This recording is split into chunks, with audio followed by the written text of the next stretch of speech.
Desde Pedro hasta Francisco, los papas han jugado un papel muy importante dentro de la historia del cristianismo, pero entonces cabe preguntarse cómo actuaron en los momentos más delicados de la historia.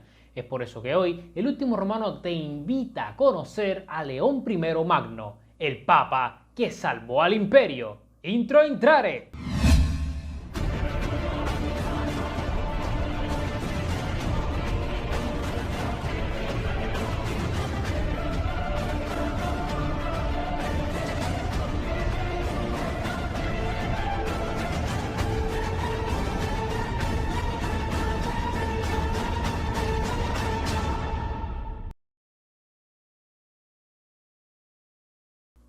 León I nacería en el año 390 después de Cristo en algún lugar de la Toscana italiana.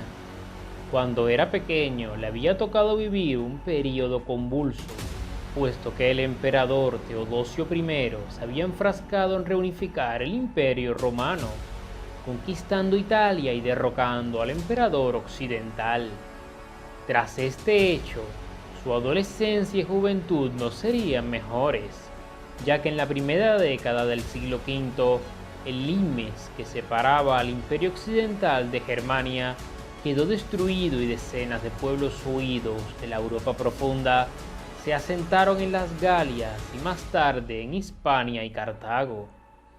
Siendo Honorio I un emperador claramente incompetente, León crecería con el temor de que en cualquier momento la desolación de las invasiones cubriera también Italia, cosa que ya había pasado con el saqueo de Roma de Alarico.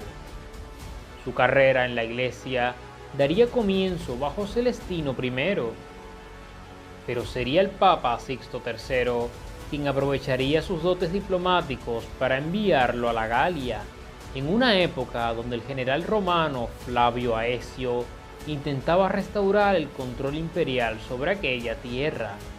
Aecio tenía problemas con el comandante local y León apaciguaría la discordia, pero la muerte de Sixto III le sorprendería en esta tarea y los cardenales romanos le convocaron para ser el nuevo papa.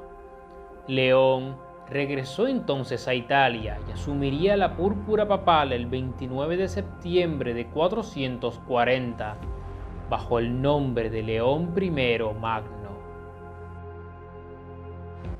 Bien, hagamos conteo. León asume pontificado, Valentiniano III gobierna, es un incompetente, Aecio está ganando fama, los bárbaros están sobrecargando lo que queda de las fronteras romanas. Y entonces cabe preguntarse a qué se dedicaría León en este convulso panorama. Si algo aceleraría la disolución del imperio, eso serían las corrientes heréticas. La uniformidad religiosa había sido la clave para que el imperio occidental sobreviviese, por lo que León I insistió en la doctrina ortodoxa de la fe, combatiendo maniqueos, pelagianos y priscilianos. Los desvíos de la fe en el imperio lo llevarían a proclamar en el año 451 el Concilio de Calcedonia, en el cual se reafirmaba la divinidad y humanidad de Cristo por igual, anulando a aquellos que ponían a Cristo por encima de Dios o que directamente rechazaban su divinidad. Solucionados los problemas doctrinales de la Iglesia, León haría de emperador romano más que el propio monarca de Rávena, pues Valentiniano III, en su absoluta incompetencia mezclado con el estado de las Fuerzas Armadas, no había podido impedir que el temible jefe de los hunos, Atila, entrara en Italia dispuesto a devastarla.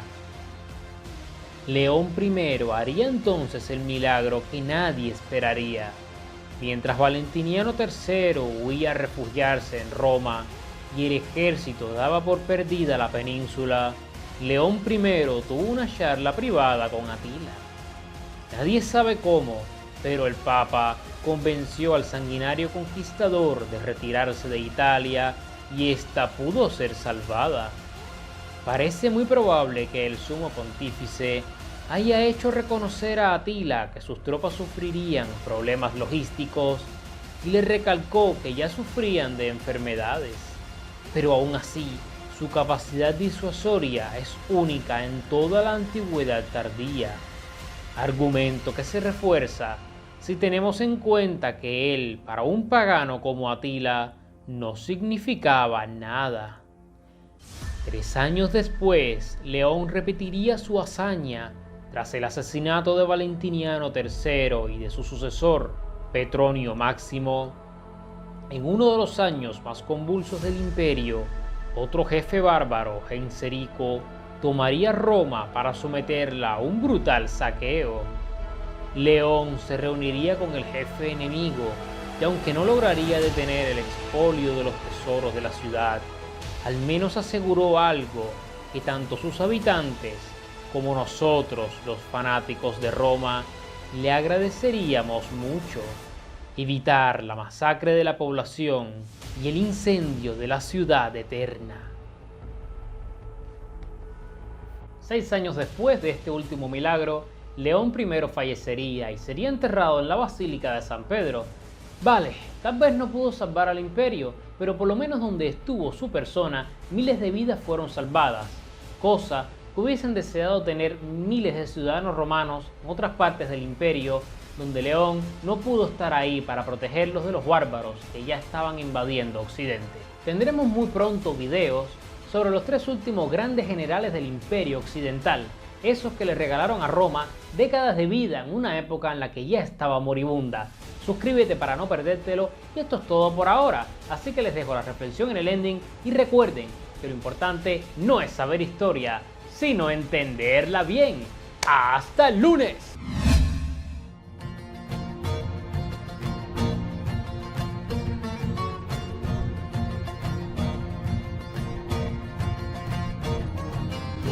Kazandı başını